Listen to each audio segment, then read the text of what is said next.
Explosive scenes in Parliament as Chancellor Rachel Reeves breaks down in tears while Prime Minister Starmer refuses to guarantee her job.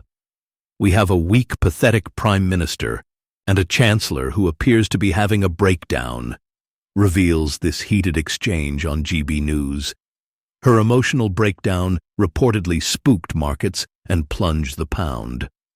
Don't forget to like the video, subscribe to the channel, and turn on notifications to stay updated. We have a weak, pathetic Prime Minister and a Chancellor who appears to be having a breakdown. Here was Rachel Reeves in the House of Commons today. I'm really proud, Mr Speaker, that in the first year of a Labour government we got free school meals, breakfast clubs, childcare, got £15 billion invested in transport in the North and the Midlands. With cutting regulation, planning and infrastructure is pounding forward. I mean, she's crying her eyes out, bless her, and Sir Keir Starmer still couldn't bring himself to back her. In January, he said that she would be imposed till the next election. Will she really? Prime Minister, she certainly won't. Mr Speaker, I have to say I'm always cheered up when she asks me questions or responds to a statement, because she always makes a complete mess of it and shows just how unserious and irrelevant they are. Rachel Reeves' benefits bill is dead, and so is her career. God, let's have another look at that. Rachel Reeves' benefits bill is dead, and so is her career. Instead of being back here at home selling the welfare and benefits cuts that we desperately need to make to his own party and to the public, he didn't bother. He did not, shedding tears in the Commons, but her emotion actually did have real-world consequences, because it spooked the markets, it's plunged the pound, and the bond markets have gone mental. So her tears have actually damaged the economy almost as much as her decision. She has cost so many people their livings and hell of a lot of money. Myself, my pub, she's cost me an extra £30,000 a year. That's £80,000 a year I have to take over the bar. That's 14,500 pints. Probably about a job as well. Someone's not getting a job, maybe. Right, so again, people will have to be let go. Shifts have been taken down, and my prices have gone through the roof because we have to survive as a viable business.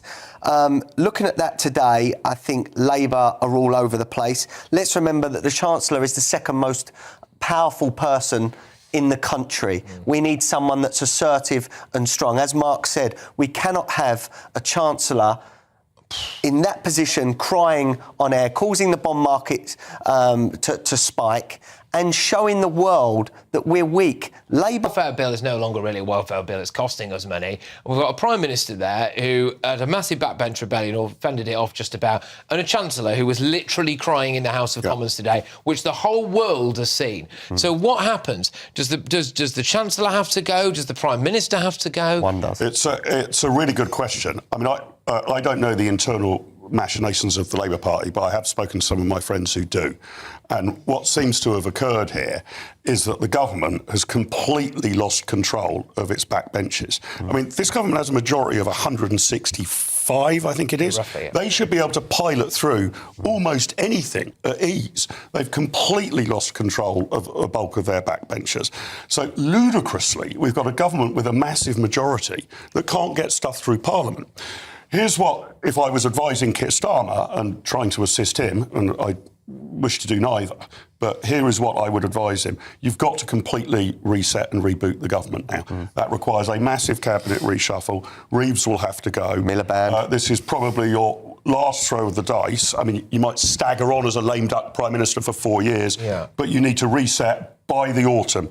Over the course of the summer, work out what you're going to do. In September, have a massive reshuffle.